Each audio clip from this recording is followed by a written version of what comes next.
Right, good evening, everyone. I'd like to welcome to the Board of Education meeting of the Finance Committee meeting for Monday, March 16th, 2026. Call to order. Item number 2 is public comment. Don't see any at this time. So we'll move on to item number 3, approval of the minutes from February 23rd, 2026. Bonnie, did you receive any corrections? Does anyone have any at this time? All right, do I have a motion to approve the minutes as proposed or as shown in the packet? So moved. Second. All in favor say aye. Aye. Aye. All opposed, same sign. All right, minutes pass. I realized I did not say aye. On my own minutes. All right, sorry.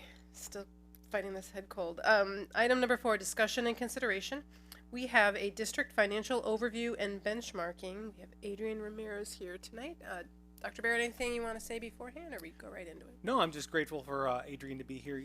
To have Adrian here to kind of go over this with us. I think this can be valuable for a few reasons. One, I think the Finance Committee has talked a few times about having the opportunity to look at our data maybe a little more visually and a little more graphically, and I think this is Adrian's been able to pull some of that and give us kind of a good overview of where the district stands on some of these things while benchmarking us kind of to some of our neighbors around the region. And I also think there have been some other questions that some conversations we've had about enrollment and staffing and how that all kind of relates together. And I think this is going to be useful for that and something to build on for probably future presentations. So I'll let Adrian take it away. Thanks, Adrian. Thank you, Andy.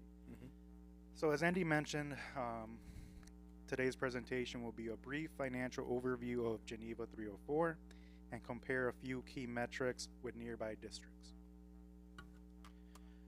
Before I get into the overview, I do want to provide some insight into how this data was obtained.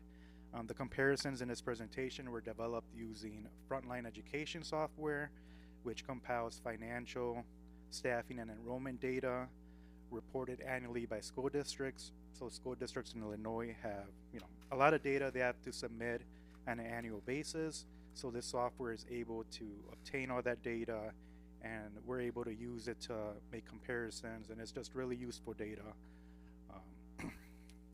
So I'll provide a brief overview of Geneva's financial position.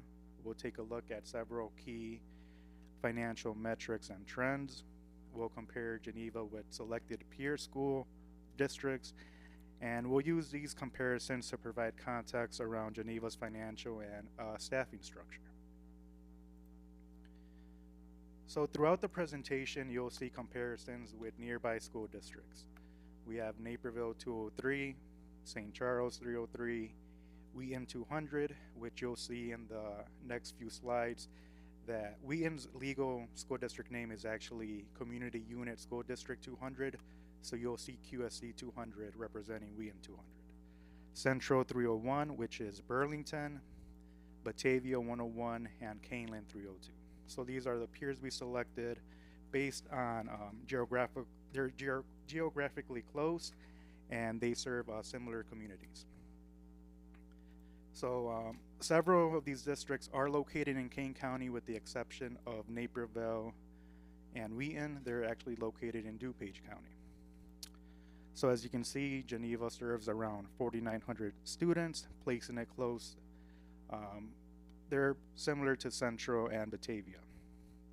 So enrollment is an important driver of school district finances because it directly impacts staffing, programming, and resource allocation.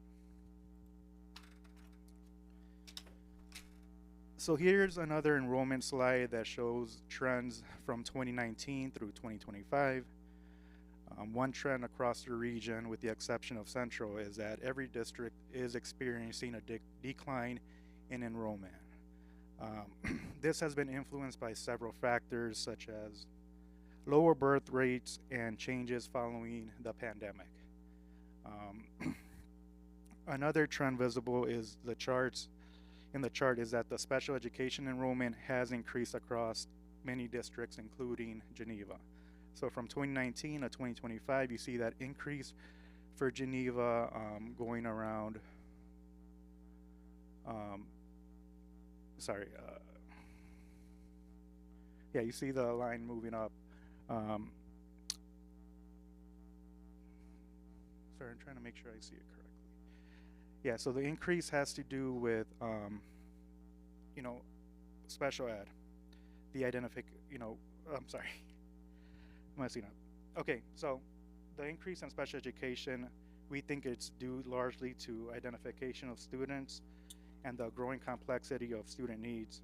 Because special education services require additional staffing and resources, it also impacts district budgeting and staffing.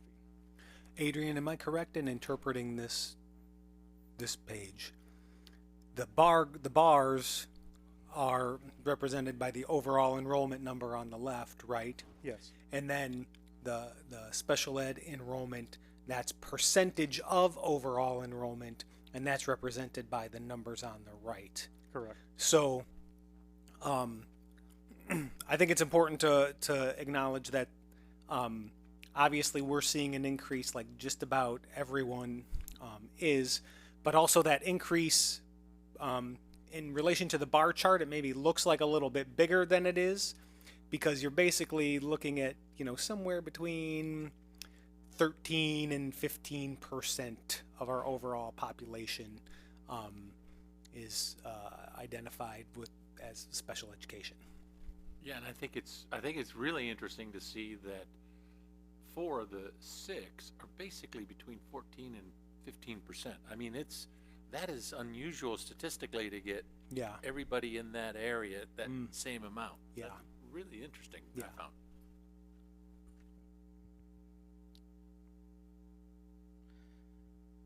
So here's another enrollment chart.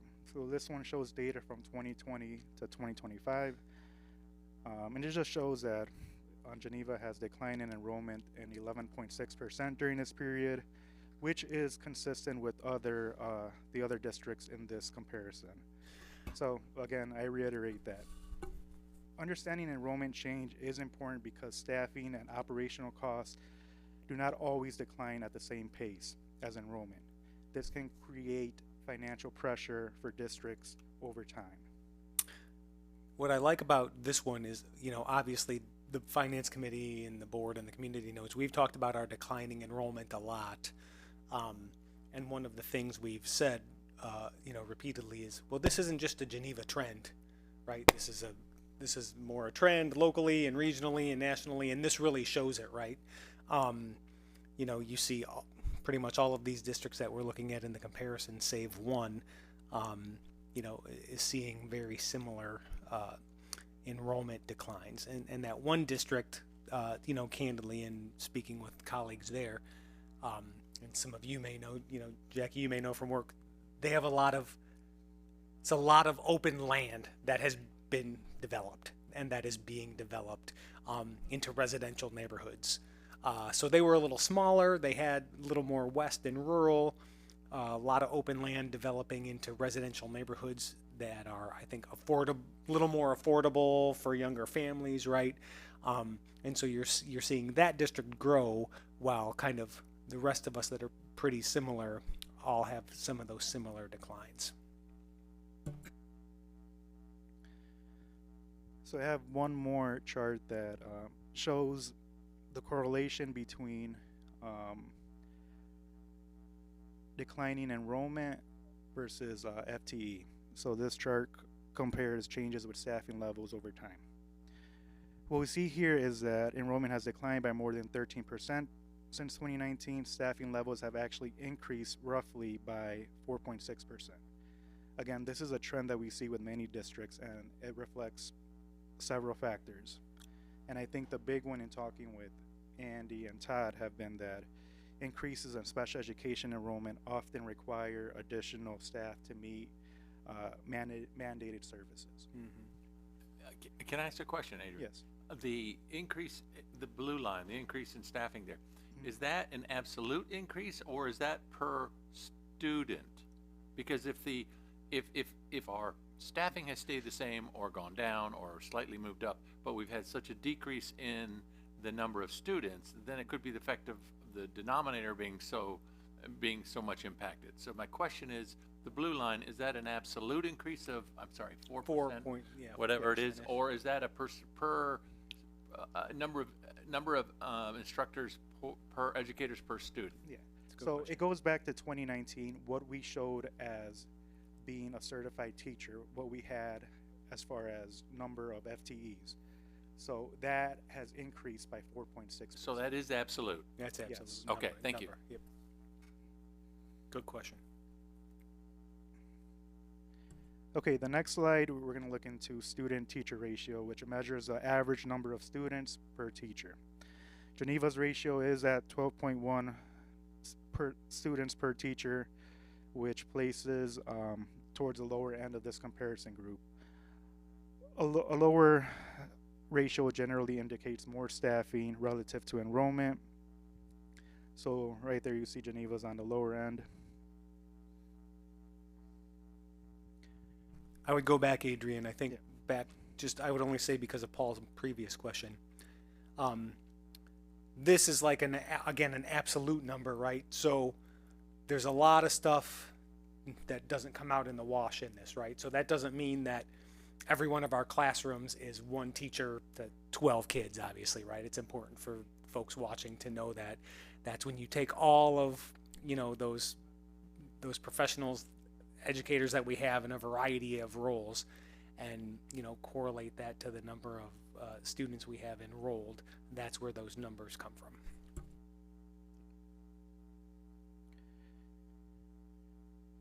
Okay, so another important metric is operating expenditure per pupil, often referred to as OEPP. This represents the amount spent per student on operating costs such as instruction, support services, and district operations. So Geneva right now is at around 20,700, placing it, you know, in the middle of this comparison group. I think what this tells us is that Geneva spending levels are generally aligned with comparable districts. So when they say operating funds, that includes the education fund, Fund 10, O&M, transportation, and our municipal retirement and social security funds. So what's not included here are the capital projects fund, the tort fund, the fire life safety fund. So Is debt included in this? that is not included. Thank in you. this. Good. So here's a revenue bar chart, and I will say I was not able to include District 301 because their data was not available. So they were excluded from this bar chart. And it'll be the same thing for the expenditure chart. So this chart breaks down district revenue by source. So like most Illinois school districts, the majority of Geneva's revenue comes from local property taxes. As you can see, the red in the bar graph.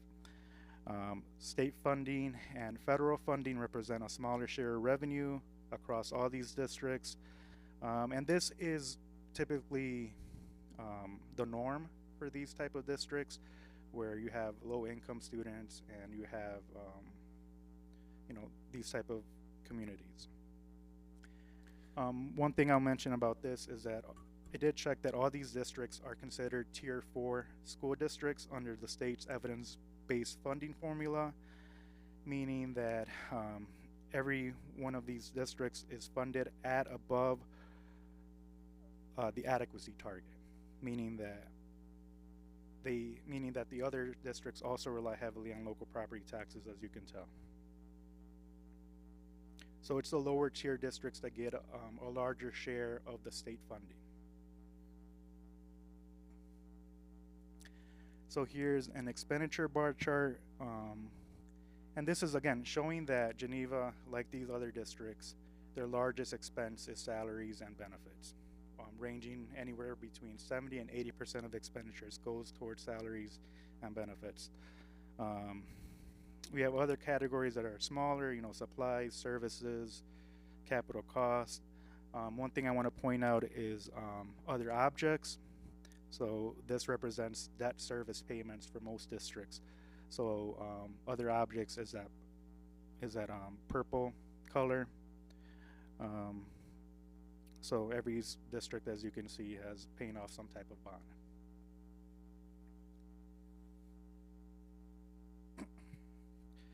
So this chart focuses specifically on Geneva's financial trends over time. So as you can tell by the two lines up top, the orange being expenses and green being revenue, we can see that both have increased over time, which is typical for a district as they respond to inflation and staffing needs. You'll notice that expenditures has exceeded revenue in the last couple of years, and that's a result of the district's fund balance, and that's a result of the school district investing in capital projects and capital needs. So as you can see, the fund balances are going down because we've been transferring money from those fund balances to invest in capital projects and capital improvements.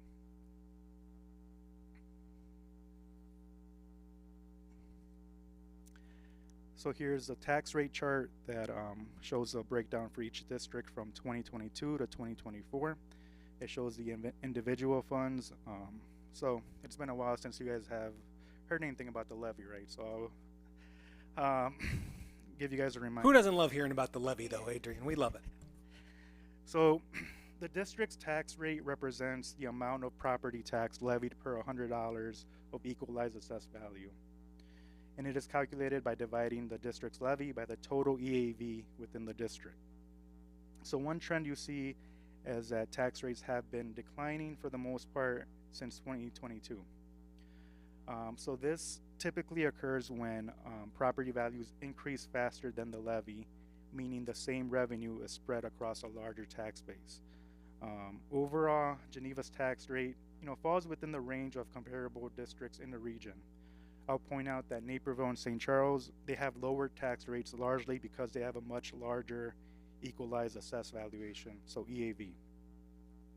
A larger tax base allows districts to generate similar revenue with a lower tax rate. And I'll provide a few more notes that I had. So property value differs across communities, and that's dependent on their property values, and also debt obligation can impact the tax rate. So districts that have issued bonds for school construction or major facility improvements may have a higher bond and interest portion of the tax rate, as you can see here. It's that light purple that you see how much of the tax rate is made up by bonds that the school district is repaying on, or debt.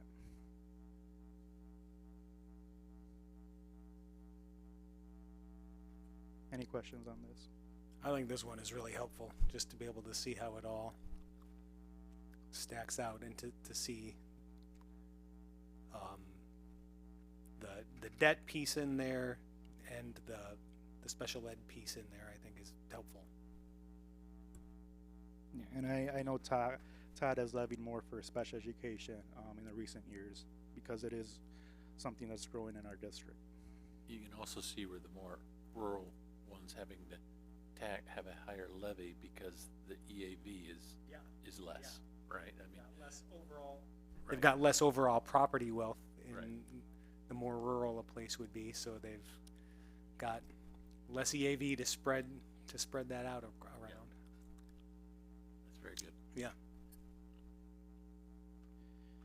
Okay, so here are some key observations we were able to gather from this data, and it's to reiterate how we are doing financially. So Geneva's operating expenditure per pupil fall within the range of comparable districts, indicating that the spending levels are aligned with what other districts are doing. I think our fund balances are above average. It has generally declined in the recent years because of our investment in the capital projects and facility improvements. Our student-teacher ratio is slightly lower than the surrounding districts. And I think overall, Geneva has maintained a strong financial profile as recognized by the Illinois State Board of Education, And I think that does reflect responsible budgeting practices, long-term financial planning by the board and by our district leadership. I think taking all these metrics suggests that Geneva continues to operate within the typical range of comparable districts while maintaining overall financial stability.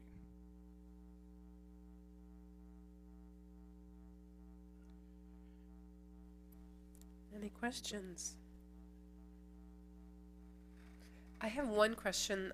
Yeah. When you defined how many students were special ed, or how did you get to that number? What is included in them? Is it just IEPs and 504s, or how did you get to that number? Do you know? So that data, Can't remember which one it was from. I think The it'd enrollment probably be breakdown? slide 4. And I'm sure that's any student who, Yeah. So- it was- mhm. yeah, so like specifically here, we got this data from the ISB fall housing enrollment data. So it be would any be student with an IEP. Okay, it's just an IEP. Yeah, just that is a good question, Yeah, because that's students why I wanna know. with 504s would not be in this number, but those might also be students who were providing some unique additional supports for. Yes, yes. Okay, that's helpful. Thank you. Anyone else? All right. Thank you, Adrian. Thanks, Adrienne.